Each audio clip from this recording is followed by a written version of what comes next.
Will there be news about the next Grounded update this week? Let's skip the intro and get right to the answer. Yes, I believe we're going to get information on the next update for Grounded this week. I think it's going to happen on Wednesday during the developer live stream. Adam Brennicky, the game director, is scheduled to be a special guest on there. Last time he was on the dev live stream, they actually surprisingly opened up the public test server for the Into the Wood update. And in the past, when he or other people from the development team that are not normally on the stream appear on there tends to be either an update revealed or there will be information revealed about when the update's going to be coming. So will there be a public test server opened up this Wednesday? I can't say for sure that. I'm not as confident on that. I honestly am leaning towards no. I think it's been too soon since the last update. However, I do think there's going to be news provided by Adam, and I think there's a couple of reasons behind this. Namely, the fact that there seems to be a little bit more discontent after the last update. With the news, there's going to be lighter content updates. So I did a video recently mentioning how I think a roadmap could help.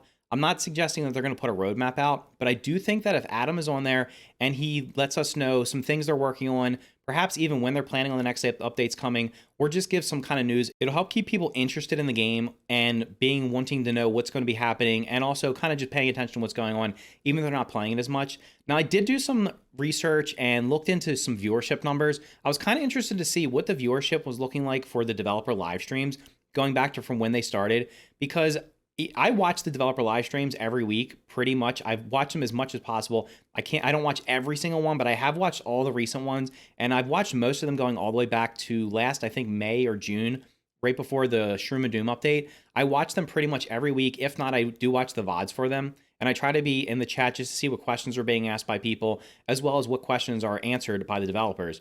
And I did notice recently, it seems like there seem to be less people watching the live streams. I also noticed some things where it seems like the same people are in the live streams every week. So what I did was I went and looked at some numbers on the viewership for this. So let's take a look at a chart I put together real quick and explain why I think it would actually be in their best interest to have special guests like this more often from the development team, as well as to provide news. So here's the chart that I put together. Try to make it as easy as possible for you to see what I was talking about. So the green bars are going to be peak viewership, and the orange line is going to be the average viewership. These are from the developer live streams on Wednesdays on Twitch. I excluded any live streams that were not related to Grounded, as well as a couple one-offs that were on different days that seemed to have different viewership numbers.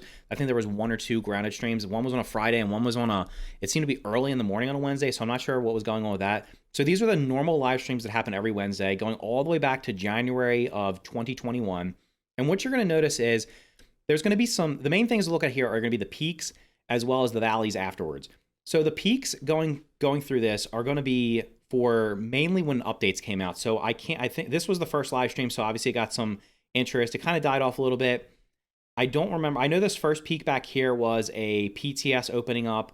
This one right here was the announcement of the Shroom and Doom update coming. And then, now interestingly enough, when the Shroom and Doom update actually opened up, the viewership was actually down, which is kind of interesting. Back here, this is going to be the 1-year anniversary of the game, so they've got a big peak viewership there. This one here in October is going to be when the when the Hot and Hazy update, PTS, was opened up, so that's when that was talked about. And then, of course, this massive spike back here was the Into the Wood update. So a couple of things that I noticed just by looking at this. The peak viewership is going up over time, which is a great sign. That means the game is getting interest from more people. It's getting more eyes on it over time. However, the concerning thing to me is you'll notice that after each one of these peaks, that the average viewership and the peak viewership is not growing, really. So honestly, what you would like to see would be peak happens here. Of course, there's going to be a drop off between updates. The next peak happens. You'd like to see these numbers here be more leveled off up here at a higher number. So I have the lines in here at specific marks on purpose. The 150 is just showing you that back here at the beginning, for the first about, 6 months or so, the average viewership was hovering around the 140 to 150 viewer mark with the peak and the average. And then lately it's been dipping much below that, which is kind of interesting, and it's kind of a little bit concerning. To me, that's showing a couple of things. One, there's not a lot of new viewers watching this, or that when the new viewers are coming in, they're not following up and they only care when there's actually a next update, which does make sense because during early access games, between content updates, there can be a drought in interest for players. People just move on to other games, come back when there's updates. That's perfectly normal and expected. However, I would expect these numbers to be higher. So like I was saying here, after the 1-year anniversary, it would have been great to see the average viewership hovering at maybe the 250 mark. After this massive peak here of over 750, it was like about 775, 800 viewers here. during the Hot and Hazy update, it would have been great to see the average viewership after that somewhere around maybe half, so maybe 350 to 400. And then this huge spike here where there was over, what is it, 1,250 during the Into the Wood release, and then even the following week. It would have been really cool if the average was where this next week was, where it's sitting at 400 or 500. So I think it is a little bit concerning that there's huge drop-offs like this. And like I said, from being in the live chat, I see the same names every week because there are the same people in there, which is perfectly fine. I'm glad that they're there all the time. There's definitely some content creators, both from YouTube and Twitch on there, active in the chat, and some of it seems like people from their communities are there as well. So that's awesome. But what I would like to see would be to have more people in there. So I think that's why it would make sense. And I'm not sure if this is the reason he's coming on or if it just happened to be, it's coincidental. I know the developers have to be looking at these numbers. If you go look at the Google Trend numbers, if you go look at the player stats on Steam, which is the only place we can get player stats. Unfortunately, we can't get the player stats for Xbox players or Windows PC players that are playing through the Windows Store or the Xbox app. The Steam numbers, the Google Trends, they're all showing the same thing. There was a massive peak back at the beginning. Every time there's an update, there's a little peak, but then it falls off. The viewership here on these streams is showing the exact same trend, where there's a massive peak when there's an update, and then there's nothing. So I would expect this week, honestly, this next blip zone here, I don't know if it's going to exceed this one. That'd be super if it did. Maybe it will. Actually, it might actually do it. So maybe we'll end up getting 1,500 viewers on there. That would be fantastic. Because at this point, I think everyone's dying to know when the next update's going to be or any information on the next update.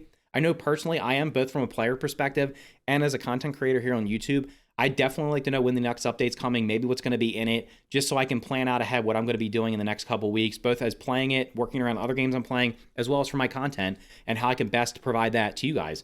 So I think it would make great sense to even if they don't have, even if they're not going to release the public test server this week, to maybe have a more frequent update schedule not a more frequent guest schedule where instead of having because they have at this point, it seems like they've started I don't want to say recycling, but they're having the same guests on the live streams that they've had in the past. I've seen the same people more than once, it seems, lately. I think in between those, maybe at least once a month or maybe every 3 weeks or so, have someone from the development team, whether it's Adam, whether it's just one of the other it could just be a developer, it could be the sound guy, it could be Quest developer, any of the different people in there, just have them on there every 3 to 4 weeks just to provide updates on what's being worked on, what we can expect.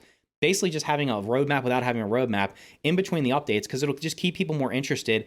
It may actually increase the viewership and also get people to continue watching. Because I have noticed recently, the development live stream, what they typically do is they normally just start over a new world after an update or during a public test server, play through it until the next update, and then repeat.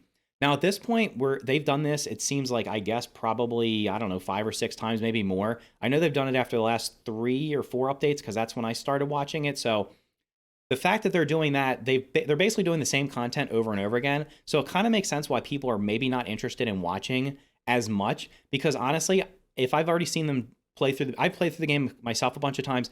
I don't want to watch this. I don't want to watch other people play through the game doing the same content over and over again just to get to the new content, because I'm pretty sure in their most recent playthrough, I don't even think they've really done much from what I've seen in the newer part of the where the new update was in the upper yard. So I think it would make sense for them to break that up a little bit, not do the same kind of thing. They have been going into other people's worlds recently. I've noticed they went into a couple of guest worlds to see the cool stuff they're building, which was awesome. So maybe breaking it up by doing that. Honestly, I think part of that is part of it is probably they do want to showcase other people's creativity, which is awesome. But I think also part of it is to break up the monotony of just basically having a random guest on there, going through and just doing whatever. Maybe we do the anthill this day, we do a lab that day, but it's literally the fifth time we've seen them do the Oak Tree Lab, or the 5th time we've seen them do the Koi Pond Lab or whatever. So nothing's really changed with those things. Most people are probably more interested in what's going on in the new stuff. So I think it will be cool. Maybe instead of just playing through the game again, even if they don't tell us everything, maybe this shows dev builds of what's going to be coming in the next public test server. They could show us things like new assets that are being worked on without revealing everything. Like, I'm not asking just to reveal everything so there's no surprises, but just to have some kind of information like that. Like I said, I think this will be better overall for the game, for the player base. Anyway, those are my thoughts on the update. Hopefully we get some information. I think we'll all be happy about that, and we can jump back into the backyard and have some more fun. Thank you for watching. If you found the video interesting, make sure to hit the like button and consider subscribing for more videos just like this. Thanks again for watching, and thanks to all my channel members, especially to Overseer91, Gray Knight, Baz Channel, and all my other channel members who help make videos like this possible. Thanks again, and I'll see you in the next video.